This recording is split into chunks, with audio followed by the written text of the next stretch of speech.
Hi, good day everyone. My name is Lina Deguit, dead student. My persuasive speech for today is the effects of COVID-19 on our lives. We all know that at the present time, we're all afraid of this disease. It will really cause death to those who will be affected and cannot be taken care of immediately. The problem is, the virus really affects everybody who happen to expose a positive person.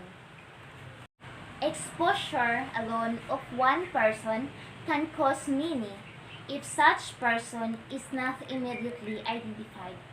Even is one affected, he or she will not immediately report, so that this also causes the increase of people affected. People also are hard-headed for even following health protocols.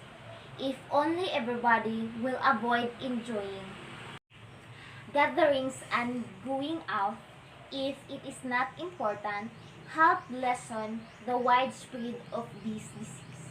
All over the world, this disease affects all corners of the world, as no medicine has not been discovered to cure this disease. But, thanks to our researchers, some scientific procedures has been ongoing, most especially the presence of vaccination.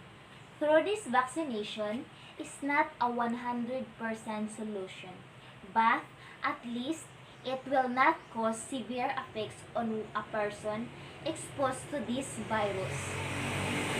With the presence of this pandemic, our lives are so affected that we cannot go to school normally, and only those who can afford to provide themselves with internet, computers, Wi-Fi, or whatever electronics they have can continue their studies.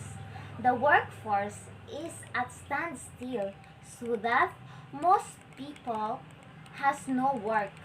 So, if we have no work, how can we provide food for the family? We cannot also freely go out to buy our needs for fear of exposure. But our government did some help by distributing some goods for those who can hardly have. Some organizations also are helping the community to give some aid to those who can hardly eat. Besides, once we are affected, we can't even be admitted in hospital, for they are now full and even in need of health workers to help in taking care of the sick.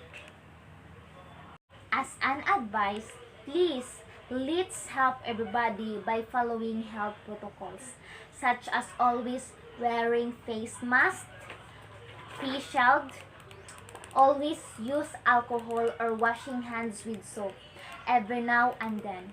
It is also advisable to observe distancing or avoid attending parties or gatherings. If possible, after reaching home, take a bath, put away your dirty clothes, and avoid touching things around. Let's eat balanced diet. If we can afford, take vitamins to make us strong. Children and senior citizens should not be allowed to go out as they are the ones easily affected. And no vaccine is still ready for them. The best thing to do is to stay at home. But happily, we should thank to the Lord for the presence of the vaccine. We should also thank to our governments and other nations who help provide us for the vaccine. The vaccine is not really 100% cured, but if one has undergone this vaccination, if he or she is exposed, the effect on his or her body is mild, so that we will have no fear that might be died. However, our people again are hard-headed as they will not have themselves vaccinated, sayings. Having the virus in their body might cause them death. Others also who have already ailments like high blood, diabetes, asthma, refuse to undergo vaccination as they have already so many ailments. It might add danger to their lives. But others referred their cases to the family, doctors if it is okay for them, and answer is yes. The more many will undergo this procedure, the lesser is the problem of the contaminations. So, as an advice, let's go for the vaccination program to help control this pandemic. We have learned through the news that the countries who are with this program has at least attained minimal cases.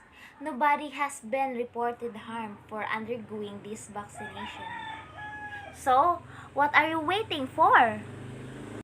So, let's go for the vaccination program. We'll be not happy that we can now move about normally freely and fear being sick will be eliminated? How happy will be then if everything will go back normally as before. We can see now our teacher face to face. Workforce will start and more food for the table. That's all. Thank you.